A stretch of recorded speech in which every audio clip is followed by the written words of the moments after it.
Good morning, children. Today's subject is science. Today we will be learning the chapter number 7, Nutrition and Diet.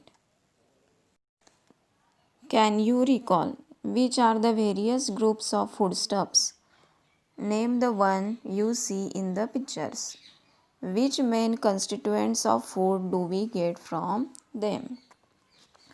So now in pictures we are observing fruits, dairy products, meat, grains and cereals and vegetables and legumes.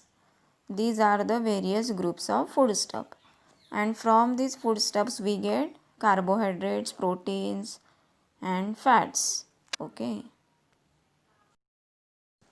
Living things take food and water and use them for a variety of purposes. Now every day we are eating food and we are drinking water. So what is the purpose behind that? So let's see. So first one, for obtaining energy, then growth of the body, to carry out day-to-day functions of the body, whatever may be the work are there. So for that we need food. Again, to fight diseases.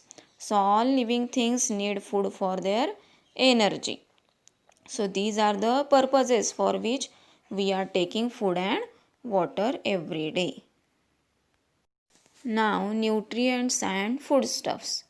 In living things, the process of taking in food and water and using it for growth and other purposes is called nutrition.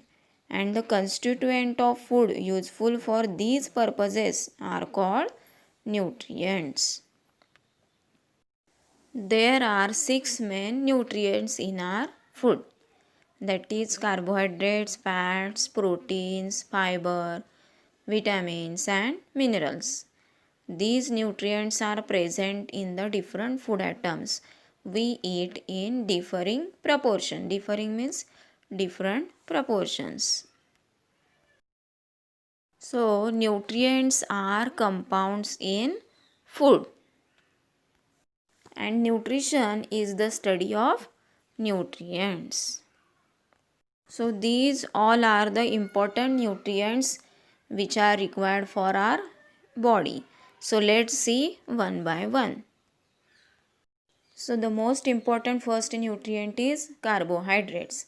Carbohydrates are the sugars, starches and fibers found in food. Carbohydrates is a energy giving substances. From it is a main source of energy for our body. So what are the sources of carbohydrates? From which things we get carbohydrates? See that is potatoes, whole grains, pulses. Again we get carbohydrate from super sweet fruits and starchy vegetables. For example, corn is there. Okay. In fruits, bananas, then muskmelon, grapes, these are there which we from which we get the carbohydrates. So this is the second important nutrients, that is fats. Fats are important macronutrients.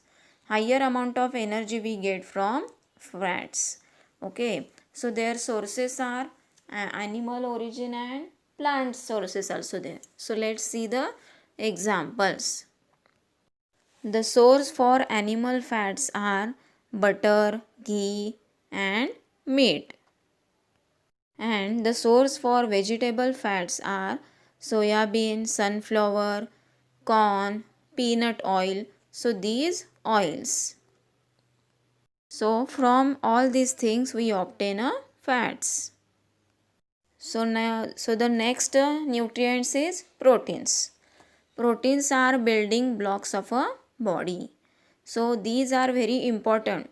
So what are the uses of proteins is for making bones, muscles, skin, cartilage. Proteins are very important for wear and tear the body parts. Again, for our growth and to repair our body. Okay. So these are the important of proteins. Now let's see the sources from which things we get the proteins. So the sources of proteins are milk, egg, from seafood, and from beans. So these all are the sources of proteins. So the next nutrients is minerals. Minerals are inorganic substances that are essential for life. Minerals also very important for our life. Okay, to improve the resistance. So in this part we have to see their sources also, their importance for our body, and if their deficiencies are there, so what it causes. So these all things we have to see about the mineral. So let's see the first mineral, iron. So the sources of iron is meat, spinach, apples, resin. So from these things we get the iron. So what is the function of iron?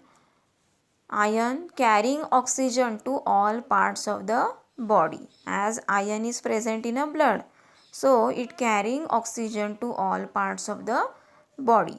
But if there is having the lack of iron, means what, like there is a less amount of or less proportion of a blood, so it causes the anemia. Anemia means what, there is a less amount of iron in a blood.